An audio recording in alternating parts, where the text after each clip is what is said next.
Dans le secret d'un laboratoire de Futurapolis, le professeur Bactus a créé un nouveau robot. Cependant, ce robot du 21e siècle n'est pas tout à fait comme les autres. C'est un enfant robot. Qui aurait pu imaginer que cette petite créature fragile connaîtrait une extraordinaire destinée?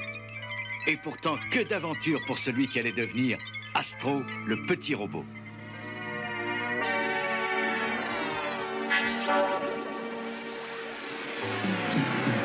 Ce héros du futur qui nous fait vivre de vraies aventures, toujours là quand il faut, c'est Astro, le petit robot.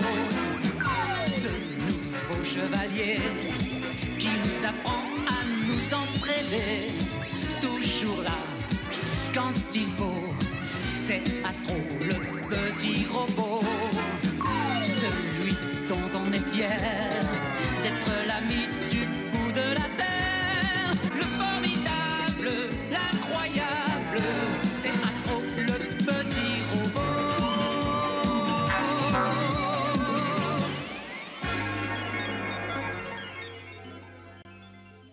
Bonjour à tous. Alors aujourd'hui je vais vous présenter une petite impression 3D assemblée et peint par mes soins.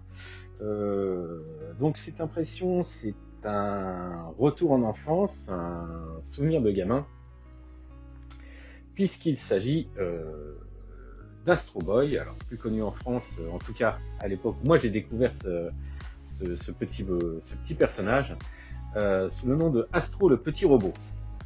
Alors Astro le petit robot, c'est un personnage avant tout de manga. Et pas de n'importe quel manga, ou plutôt de n'importe quel auteur de manga, puisque c'est Osamu Tezuka qui est donc le papa de cet Astro. Alors pour ceux qui ne connaissent pas Tezuka, c'est le père du manga. Au Japon, je crois même qu'il a été intronisé très officiellement dieu du manga. Alors je sais qu'il était surnommé le père du manga. Dieu du manga, j'ai vu ça sur mes recherches. Donc peut-être à prendre avec un peu de recul, mais donc, eh bien, ce n'est plus ni moins que l'auteur d'Astro, donc, mais également du Roi Léo, également de Blackjack, de Princesse Saphir, un peu plus tard, vers la fin de sa carrière, des Trois Adolphes, et donc, comme je disais, de Astro Boy. Alors Astro Boy, c'est un manga assez ancien puisqu'il a été édité en 1952 jusqu'en 1968, donc je crois qu'il y a eu 23 volumes. Et donc c'est l'histoire dans une société futuriste, c'est l'histoire d'un savant qui est tellement accaparé par son travail qu'il ne tient pas une promesse et perd son fils. Je crois qu'il avait promis à son fils de l'emmener visiter un musée ou un zoo ou faire une balade, enfin je sais plus. Et comme il est pris par son travail, son fils décide d'y aller seul et meurt dans un accident. Pris de chagrin et de remords, le fameux professeur décide de créer un robot à l'image de son fils, donc Astro. Sauf qu'il ne s'appellera pas Astro au départ, je me souviens plus le nom exact de l'enfant, surtout qu'en plus, entre les versions japonaises, les versions françaises, la version américaine, les changements d'histoire et de nom à chaque époque, hein, puisque je vais vous le dire après, il y a eu plusieurs séries animées et un film, donc je me mélange un petit peu. Mais enfin bref, au bout d'un moment, ce scientifique se rend compte que ce robot ne remplacera pas son fils, puisqu'il ne pourra jamais grandir, ne sera pas humain, et il l'abandonne, le donne dans un cirque où Astro est plus ou moins maltraité. Il sera sauvé par un autre scientifique, qui découvrira qu'en plus d'être un enfant robot, ce qui est particulièrement exceptionnel même dans cette société, possède également une force surhumaine et des capacités particulières, puisqu'il a des lasers dans les doigts, peut voler, des mitraillettes dans les fesses, Oui, je crois. Personnellement, je crois que c'était une erreur, enfin un rajout du dernier film américain, mais non, c'est quelque chose qui date du début. Et donc, il aura plein d'aventures. Parmi ces aventures, on retrouve une thématique qui revient assez souvent dans beaucoup de nouvelles d'anticipation. C'est l'intégration des robots au sein de la société humaine, puisqu'il y a une forme de racisme des humains envers les robots.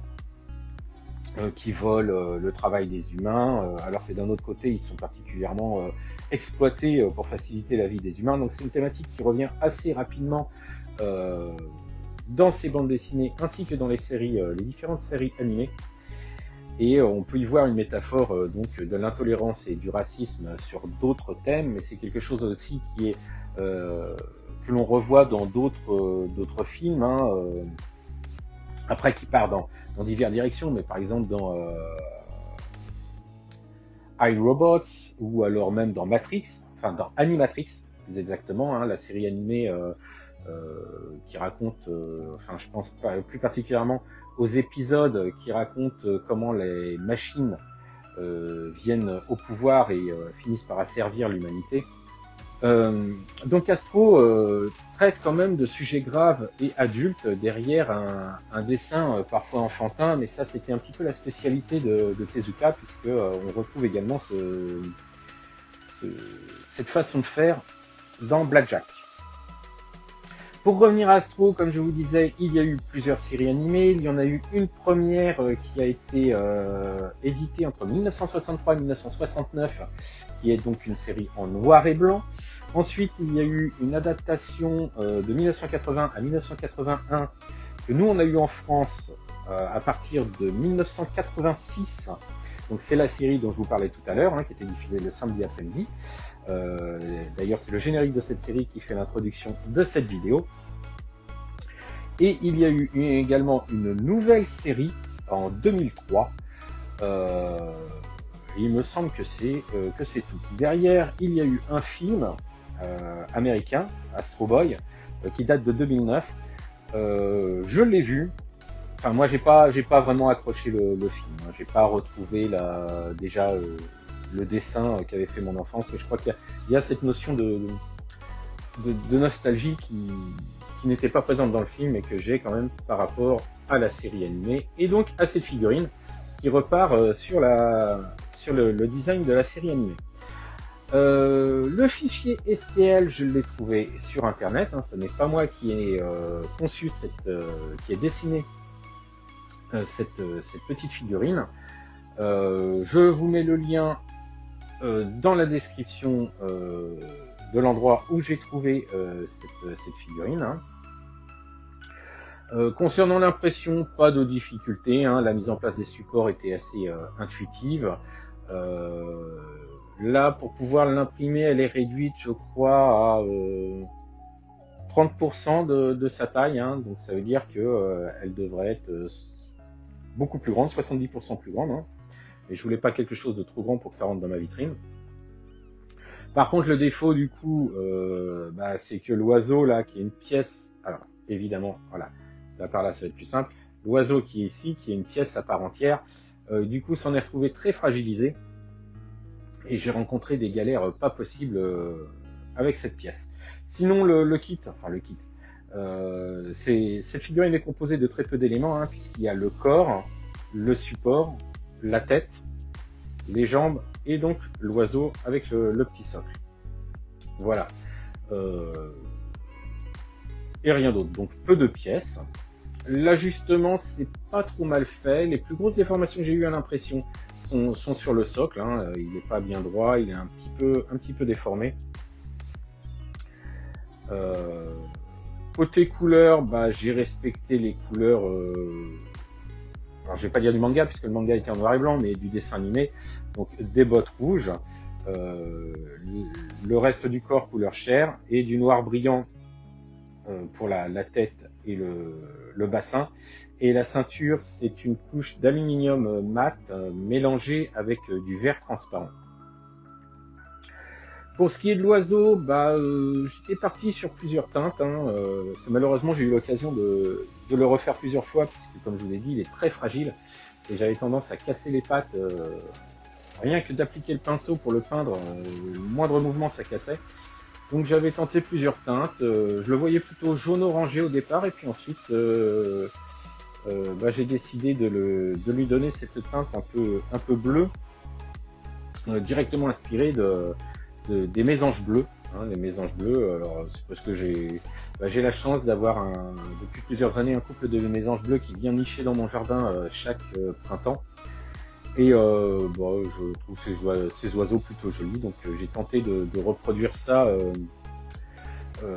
au pinceau sur cette figurine.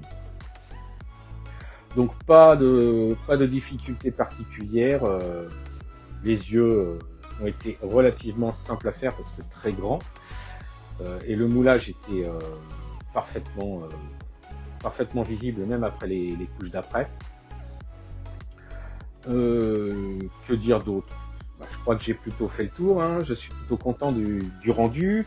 Vernis brillant sur l'ensemble de la figurine, sauf sur le support que j'ai laissé en satiné, et l'oiseau qui est en vernis mat. Un léger ombrage à la pastel sèche par la suite, qui s'est révélé un petit peu trop marqué, donc j'ai dû l'estomper un petit peu après. En tout cas à l'œil et en vitrine, le résultat est plutôt sympa. Donc pas de grosses difficultés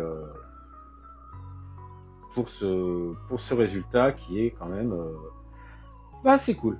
Moi j'aime bien. Voilà. C'est tout ce que j'avais à dire sur cette figurine, hein. Comme je vous l'ai dit, elle est relativement simple. En revanche, j'aime bien la thématique, j'aime bien le sujet. J'ai encore quelques projets de figurines et d'impression 3D, dont une qui est actuellement en cours, hein, qui devrait pas être tardée d'être finie d'imprimer. Je resterai dans le cadre de l'animation japonaise, mais ça sera quelque chose d'un peu plus récent. En attendant, si vous voulez voir justement l'avancée de ces travaux et de ces figurines en temps réel, la page Facebook Setbi Factory est là pour ça. N'hésitez pas à commenter cette vidéo si vous avez des questions ou des suggestions à me faire. Dans la mesure du possible, j'essaye d'y répondre le plus rapidement possible. N'hésitez pas à liker cette vidéo, j'ai de plus en plus d'abonnés, ça fait très plaisir. Et en likant, vous remontez la vidéo dans l'algorithme et lui donnez, vous, de la visibilité. Je le répète, je ne suis pas monétisé et c'est pas du tout mon intention, je fais ça pour le fun, mais c'est vraiment très gratifiant et ça fait vraiment plaisir de voir que je peux partager et présenter ma passion avec un plus grand nombre de personnes au fur et à mesure que le temps passe, et ça fait vraiment plaisir. En attendant la prochaine figurine et la prochaine impression 3D, prenez soin de vous, c'est bientôt Pâques, vous lâchez pas trop sur le chocolat, mais profitez-en quand même, et je vous donne rendez-vous très bientôt pour une nouvelle impression 3D et une nouvelle figurine. Ciao!